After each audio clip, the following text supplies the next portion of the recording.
So, we all know about Palm Mall Mars, we know about Slide, we know about Prism, and all them other big dogs we've seen this year get released. And not to downplay their greatness at all, but this year has also been a home for some pretty under-the-radar releases that you may have not heard about. Today, I want to talk about 5 underrated Vaporwave releases of this year that I really enjoyed, and I think you will too. If you're a fan of these countdown-style videos, hit that like button, as it really does go a long way at helping the channel grow. From the good to the bad, 2018 has been a hell of a year, to say the least, for the Vaporwave genre. You and I have seen some pretty incredible stuff happen in our comfy virtual gathering of a community, from a massive rise in demand for physical releases to an increase in live gigs and performances.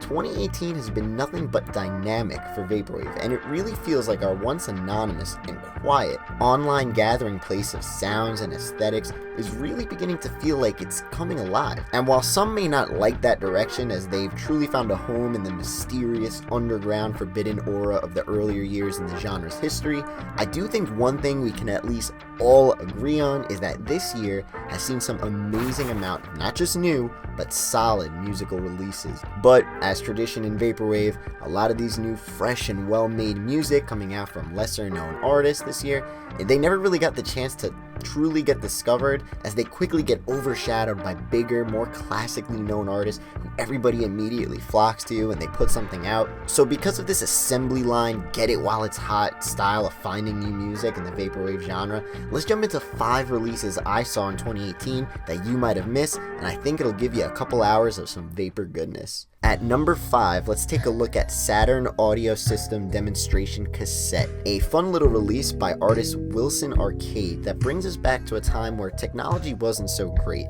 even though we all thought it was at that present point in time. The goal of the album is pretty straightforward, as its car salesman-like pitch of a track list aims at selling you a beautiful 1997 Saturn S2 in ironically glistening fashion, as the energetic vocals and jolting synths and sounds are compressed throughout the entire album in a lo-fi blanket, really preventing the power of the tracks at their core from voicing themselves.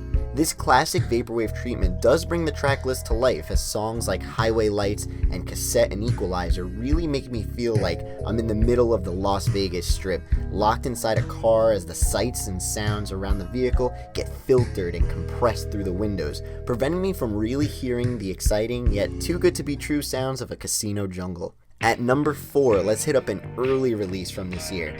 Yugen Yu's Karma? Yugen Yui's? I'm not sure if I'm saying that right. Karma is a true return to a classic, earlier style of Vaporwave sound, which will always have a home in my heart. Yugen Yu diversifies a portfolio of soundscapes quite well on here, as its constant changing in mood really keeps you eagerly awaiting the next track. It does kind of feel like a modernized Floral Shoppe, and I say that because Floral Shoppe also had the same ups and downs of feelings as it went from song to song. From Karma's triumphant horns to its wishful, distant memories on a cool take of a classic Naoko Gushima sample, check this gem out if you want to go on a fun trip. Also, just a quick little thing, I gotta give it to the 2 ladies somehow keeping their balance and high heels on the curves of a giant N64 on the artwork. It's pretty impressive. Alright, you know I can't make a countdown vid without getting funky on y'all, so I gotta mention Tasty by Popup, future funk release that came out super early this year, all the way back in the beginning of January. Really not too much to dive into here. It's just another brilliant example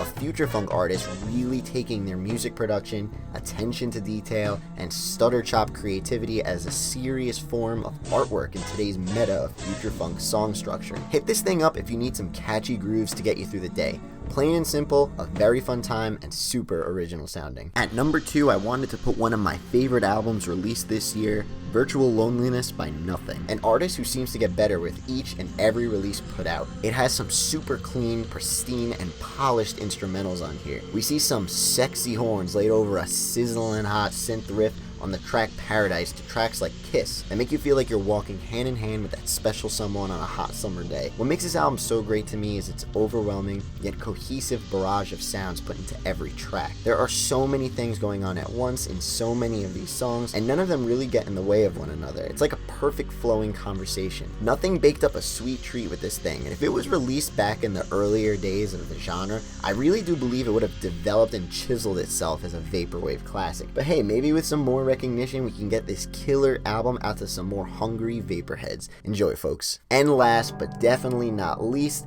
I absolutely loved Small Circle by Understate. And if you love an ambient escape, then let me tell you why you need to hear this thing. Dropped on the pretty well-known label Bloodhoney Records, this thing isn't necessarily super unknown, but I do tend to believe it didn't get into the masses as much as it could have, as most of the circulated news this year out of Bloodhoney came from their other beautiful physical releases. From the limited edition cassette of Pictures of You and the 7-inch of Gaze to the gorgeous, scrumptious vinyl pressings of Acid Arcadia and Pulse Demon, most of the attention I feel was headed towards the merch section of their Bandcamp, obviously with good reason, so I want to dunk it into the music side of their Bandcamp where this little diamond in the rough can be found. It did get a physical release on cassette with both versions looking absolutely awesome, but online and on Reddit, or maybe I just wasn't there that week, but I really didn't hear too much about it, so hopefully talking about it can really, open this up to some other listeners. Small Circle is nothing but an ambient masterpiece. It is so alive and so crisp with its hypnagogic synths and ambient field recordings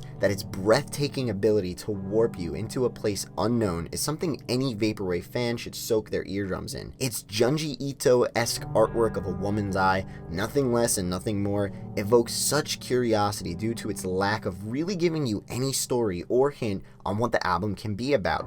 But because of that, this art piece really does resonate with the mysterious, dreamy, and hidden dystopian habitat of a world the tracklist creates, really giving you this beautiful connection between the artwork and the sound. I'm telling you, if you've been craving an ambient masterclass performance, look no further, you found it. Happy listening, everyone. Much love, your boy, Pad Chennington.